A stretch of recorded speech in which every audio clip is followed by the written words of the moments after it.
You're watching Sky News. Up to 77 people have been killed in the French city of Nice after a truck ploughed into a crowd watching fireworks on the country's Bastille Day national holiday celebrations. Officials have said that the truck rammed into the crowd over a long distance of around a mile, and the truck driver has been shot dead. The investigation has now been taken over by the anti-terrorist authorities, and Christian Estrosi, president of the region, says that this is the worst moment in Nice's history, and he was the one who recently, in the last few minutes, confirmed that the death toll now stands at 77. International security consultant Olivier Guita is with me in the studio here at Sky News. Mr. Guita, your reaction to this morning? Unfortunately, I'm not surprised by the attack. We were expecting an attack during the Euro, or after that, Islamic State had warned that they were possibly targeting the south of France, Italy, and Spain during the summer. Obviously, Islamic State or other jihadist groups are looking at attacking on symbolical days. So Bastille Day was the ideal day for them to attack. Also the fact that nothing happened during the Euro, a little bit of a sigh of relief, if you will, from the security services that may have been less on the lookout. Today, President Hollande announced that the state of emergency would be lifted as of the 26th of July. So this confluence of events and the modus operandi that is not new to France and that has been called for by Al-Adnani, the spokesman of Islamic State, back to September of 2014, when he called his followers in the West to attack infidels with cars as weapons. We must stress at this time that we're not having any official confirmation that Islamic State are responsible for this attack. We are hearing that Islamic State supporters have been on social media celebrating the attack, but no official confirmation that they are responsible at this time. You mentioned there the fact that you weren't particularly surprised. Nice, possibly a soft target with what we've seen previously, attacks on beach cities in Tunisia, I'm thinking, and also after Euro 2016, as you said, getting through that. Was Nice potentially a pre-planned soft target? Possibly, because obviously a couple of things needed to happen. As you mentioned, Tunisia and the beach and the tourism industry. Nice, on top of it, is really the jewel of the French Riviera. It was the time of the height of the tourist season. A lot of foreigners are there. If you want to target France and hit France in terms of crippling the economy, crippling the tourism industry, it's better to hit Nice in July than Paris in July.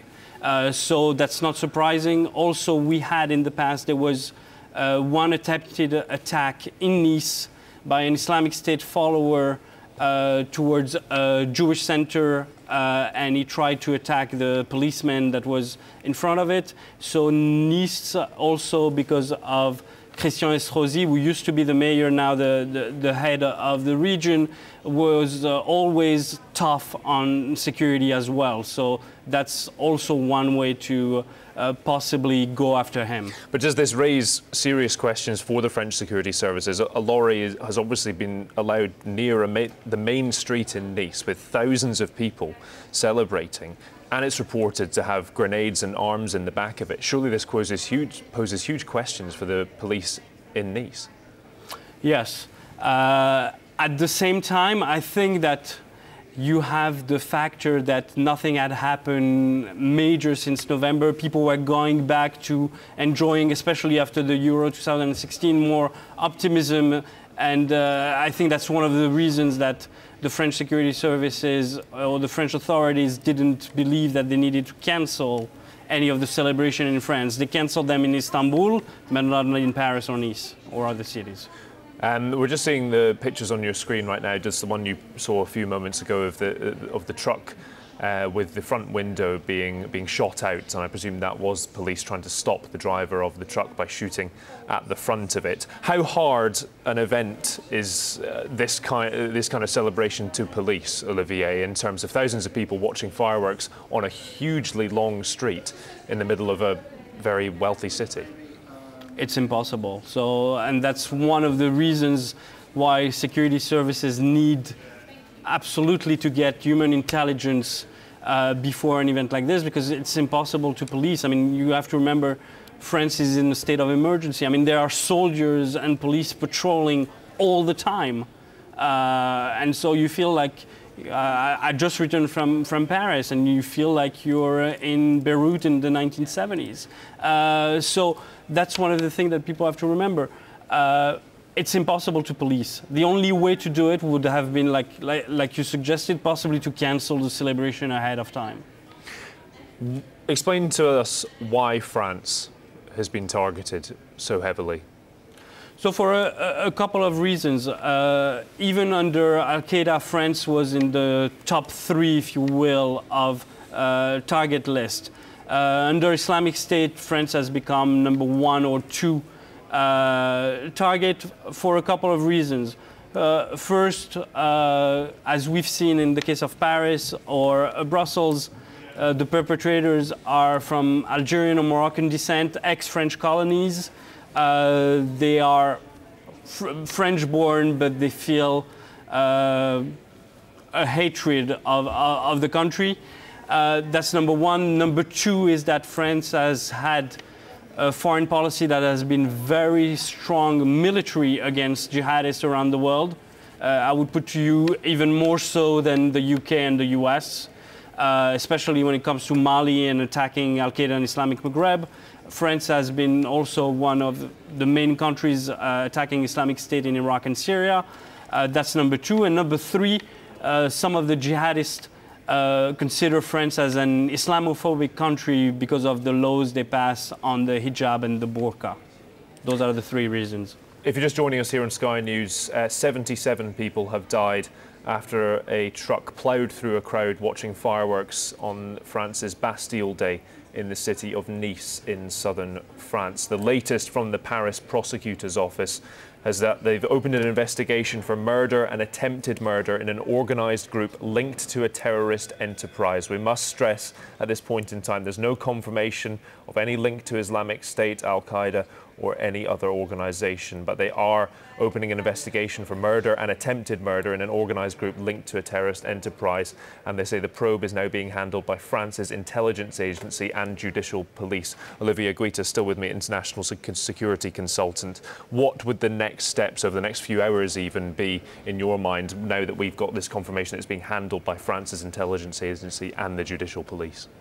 Look, I suppose as of now, they'll try to get first and foremost the identity of the perpetrator, see if he is on any terror watch list. They are presently looking for accomplices because an operation like this is not done by a single man, especially, as you mentioned, with the amount of alleged guns and grenades that he had. The fact that possibly he was helped into getting into the city with the lorry. So that's on the police side what they will be looking at. The second level will be to, if there's a link to Islamic State, to look at what's going on in Syria. Because interestingly, yesterday the head of French Intel said that he couldn't reveal the name of the mastermind of the November attacks, but that they knew for sure who it was. So obviously somebody based in Syria.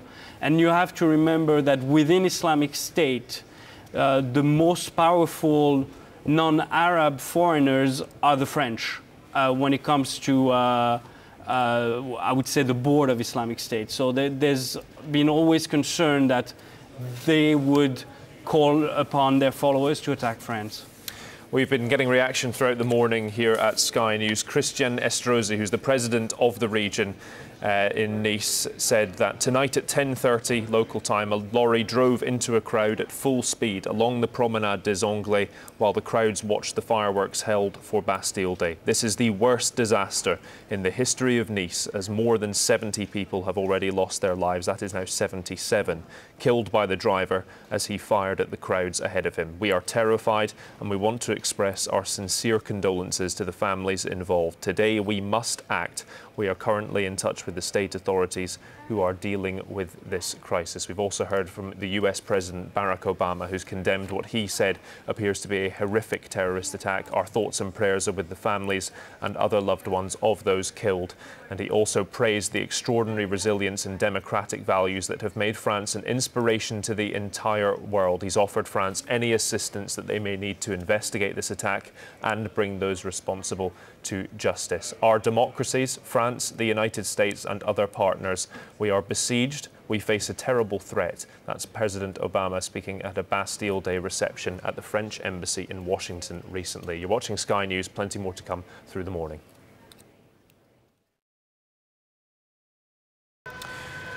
The latest that we've had in the last half hour or so is that 77 people are now confirmed dead. That was from Christian Estrosi, the president of the region, and also that the Paris prosecutor's office has opened an investigation for murder and attempted murder in an organised group linked to a terrorist enterprise. This probe is going to be handled by France's intelligence agency and the judicial police. The Nice prosecutor Jean-Michel Pret had said that bodies were strewn along the roadway. However, he stopped short of using the word attack most recently. He did acknowledge, though, that it has many ingredients of an attack that allow us to think that. I'm joined here at Sky News by the international security consultant Olivier Guita. Olivia, why is France being targeted more so than the likes of Belgium and surrounding countries? Because first and foremost, France has the most citizens from the West fighting with Islamic State in Syria and Iraq, more than 2,000. So in terms of number, that's the largest scale of fighters, if you will. Also, French is the second most used language within Islamic State legions. So there's already, I would say, ground for people that are radicalized to either come back or... So you're saying they're attacking what they know, almost? Exactly. Since this, September of 2014, the spokesman of Islamic State had made a case that he didn't need more fighters in Syria and Iraq. He needed for them to stay home and attack their homeland because they would not be really under the radar. And we will have to see if, in this case, the perpetrator was on the radar of security services or not. Just hearing another update from Christian Estrosi, the president of the region that includes Nice. He's announced that the city's jazz festival, which was due to open on Saturday, and also a Rihanna concert planned for this evening, have both obviously been cancelled after the truck attack. He also said that flags would be lowered across the city on Friday and confirmed that the latest death toll was 77 after that truck ploughed into people celebrating Bastille Day's fireworks on the city's famous Promenade des Anglais. We've also heard that guns and other weapons were found in the truck that caused this mayhem. Regional President Christian Estrosi again said there were guns in the vehicle and larger weapons, but he can't say more than that because it's the prosecutor's job. Olivier, on that note, where are these arms and weapons coming from? There are some that are already locally in the country that are used by drug dealers or criminals of all kinds that are reselling them to terrorists. But also Belgium is a big point for weapon smuggling, also the Balkans and some ex-Russian republics as well. Just hearing in the last few moments that the US Secretary of State John Kerry has made a statement. He says today's horrendous attack in Nice is an attack against innocent people on a day that celebrates liberty, equality and fraternity. Our embassy in Paris is making every effort to account for the welfare of the US citizens in Nice. Any US citizens in Nice should contact friends and family directly to inform them of their well-being. Echoes the statements of the UK Foreign Office as well, which is in contact with authorities in Nice and asking for more information. Also getting unconfirmed reports from Le Figaro, the newspaper, that the death toll has risen to 80. That is unconfirmed at this time. The last we heard from Christian Estrosi, the president of the region, is that 77 are dead, but Le Figaro apparently reporting that that number has risen to 80. Not confirmed. We will confirm it if it happens to be true in a few moments' time, or as soon as we can. The pictures you're seeing right now, that is the truck that was involved in this attack in Nice on the southern coast of France, with bullet holes in the windscreen after the police presumably tried to slow down and stop the driver of the truck. And the pictures on the left of your screen from earlier in Nice, a huge police presence, people fleeing the streets and fleeing that exceptionally long Promenade des Anglais. Olivier, we talked a little bit earlier about how difficult it must be for the security services to handle this sheer number of people who are just there to have a good time. It's nearly impossible. Yes, indeed. I mean, it's impossible, and also if you were to, for instance, in a stadium get maximum security, the most vulnerable is when people come out of either the stadium or, in this case, come out of the beach to go back to their apartments or hotels, and that's when they were the most vulnerable. So it's likely that without any intel before the attack, there was really nothing that the security services could have done to protect, except in a way, as some people have mentioned, to not allow a truck to go into Promenade des Anglais.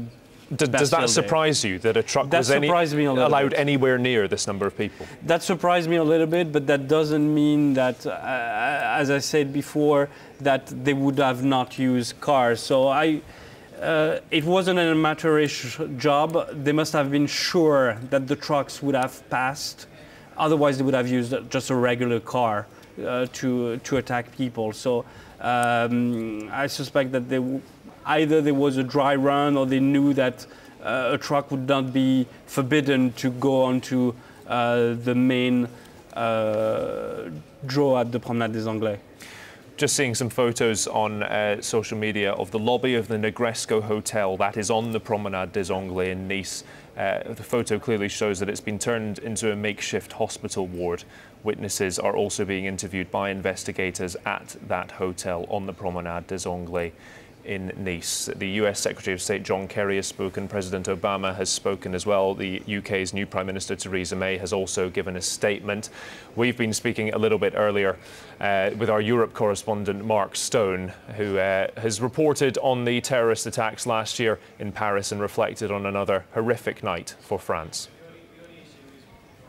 I have been looking at some of the imagery which we could never broadcast, and it shows a truly horrendous scene. This truck, and it is a large lorry, I think we could describe it as, drove, according to eyewitnesses, down this seafront road, a well-known road in Nice, for 2 kilometres, and it mowed people down as it drove. About 10:30 at night, Bastille night, the fireworks were ongoing, they'd just begun, and it continued to drive for 2 kilometres, and the scene is just devastating from the imagery that we have seen. There is, I suppose, some encouraging news in that the local prosecutor has suggested that there was some sort of a hostage situation also in Nice, and that there may be other attackers. Appears not to be the case. Whether this was a lone attacker or perhaps a couple of people in this truck, that much is not clear, but the suggestion, certainly from the prosecutor, is that those people who were driving the truck are now dead.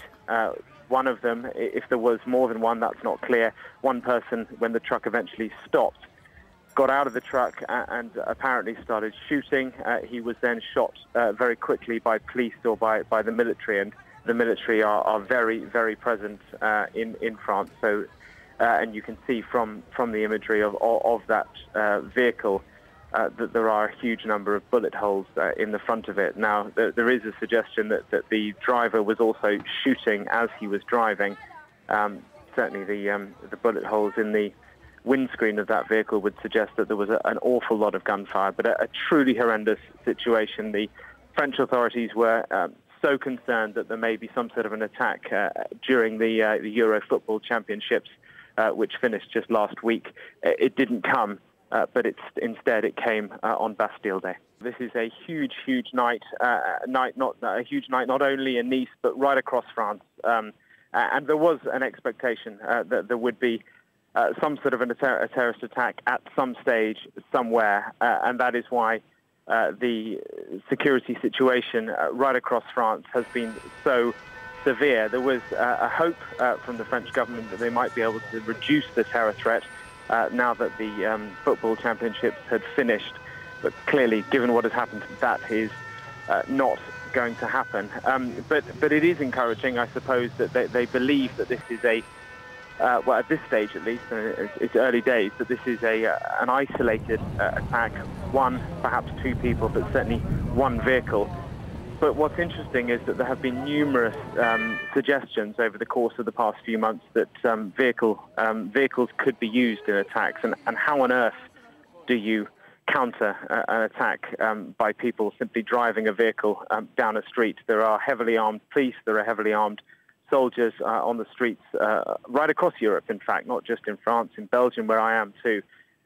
What can they do against somebody driving a vehicle down a street? Nothing, pretty much. That was Mark Stone speaking a bit earlier. If you're just joining us, 77 people are dead after a lorry drove into a crowd at full speed along the Promenade des Anglais in Nice in southern France while the crowds watched fireworks held for Bastille Day. Olivier Guita, international security consultant, still with me. Olivier, how big a blow of this is to the French psyche? This has happened numerous times in the last couple of years. How hard is it for the security services and the people of France that this is happening to them again? It's very hard, and as you mentioned, it happened numerous times. And if you look at the time span between the major attacks, it's about 8 to 9 months, just the time for people to go back to their daily lives, forget about it. We had one in January 2015, now in November 2015, and now in July. So I don't think that this is a coincidence. I mean, if you hit a population this way when they have time to go back to basics, and that's was one of the questions you mentioned earlier about how to handle this and how people would have thought about potentially cancelling the celebration. I don't think that the French public would have been for it. I mean, because you said earlier as well that France was in the process of downgrading its security threat. Yes, the reason actually that they were going to take down the state of emergency was basically to relieve soldiers and police from all the work they have. I mean, they're way overstretched. They work 24/7, and it's impossible for them to continue at that level. So this will have to be re-examined, and the French state will have, one way or another, to find more people to secure the streets of France. You're watching Sky News. At least 77 people have died in an apparent terrorist attack in the southern French city of Nice after a lorry drove into a crowd at speed during the Bastille Day celebrations. Witnesses say it carried on for hundreds of metres. Plenty more to come through the morning. Watching Sky News, at least 77 people are dead after a lorry drove into a crowd in Nice on the Bastille Day celebrations. We've seen horrific photos and videos on social media where thousands of people fled in panic from the city's most famous street, the Promenade des Anglais, which is right on the seafront and houses several hotels and restaurants. It is a very popular tourist destination, and it is another attack on France. Olivier Guita, the international security consultant, still with me here at Sky News. Olivier, you think that the French intelligence agencies may have known something like this was coming? Yes, in a way the modus operandi of using a lorry or a car was known since September 2014. There were already 4 attacks in France in the past 18 months using cars, but that didn't kill a lot of people, so they knew about that modus operandi. As well, they had intel in the past few weeks through the Germans, the Italians as well, that Islamic State would try to hit the south of France, and especially beach locations. So the main plot was viewed as possibly an attack like in Sousse in Tunisia on the beach, rather than what we've seen today. If that is the case, and it was the case in the Paris attacks, that one of the perpetrators had left the country and he was being monitored by the security services, what does this say about France's intelligence, and also what can they do to stop it happening? A couple of things that are important to remember is how many plots were foiled all over between the UK and France. One thing is important is that, unfortunately, I would say that the success rate of targeting and finding someone at the source, if you will, is close to 100%. I mean, we've seen that in all the major attacks, those people were known to the security services. So the security services are very good at finding those people, but then because of a lack of means, they cannot follow everyone and they have to make choices, usually on hunches or some intel. And for instance, in the case of the Charlie Hebdo attack, the two brothers, the Kouachi brothers, were monitored for 2.5 years until the security services stopped a few months before Charlie Hebdo because they didn't do anything and they weren't planning anything big. So that's the main question that our Western security services have to deal with, is being overstretched. Who do we pick? Who do we monitor? Who do we follow? And until they're given either human intelligence or major increased security budgets, unfortunately, what we've seen today in Nice will happen again and again. In the last hour, we've heard from the Paris prosecutor's office. They have opened an investigation for murder and attempted murder in an organised group linked to a terrorist enterprise. The probe is being handled by France's intelligence agency and judicial police. Olivier, what would you expect the process to be over the next even few hours or days in terms of finding out potentially who the perpetrators are? A couple of things will happen. Obviously, they should know by now the identity of the perpetrator. If he was on a terror watch list, then it would be easier for them to basically link him to other people. They're going to look for accomplices. They're going to look for, as I said earlier, who the main mastermind of this attack, if you will, is. Most probably it's one of the high official Frenchmen within Islamic State in Syria that has potentially dealt with that. And then take it from there in terms of President Hollande will surely cancel the lifting of the state of emergency. They will have to get intel operations. They will have most probably to, if it's Islamic State, to conduct operations in Syria because the public will demand retribution for the attack, like what they did after the November attack. And then the big question is revamping probably the human intelligence agency. Olivier Guita, international security consultant, thank you very much for joining us this morning. We must stress at this time we have had no confirmation that the perpetrators of this attack, perpetrator or perpetrators of the attack, has been affiliated with any terrorist organisation.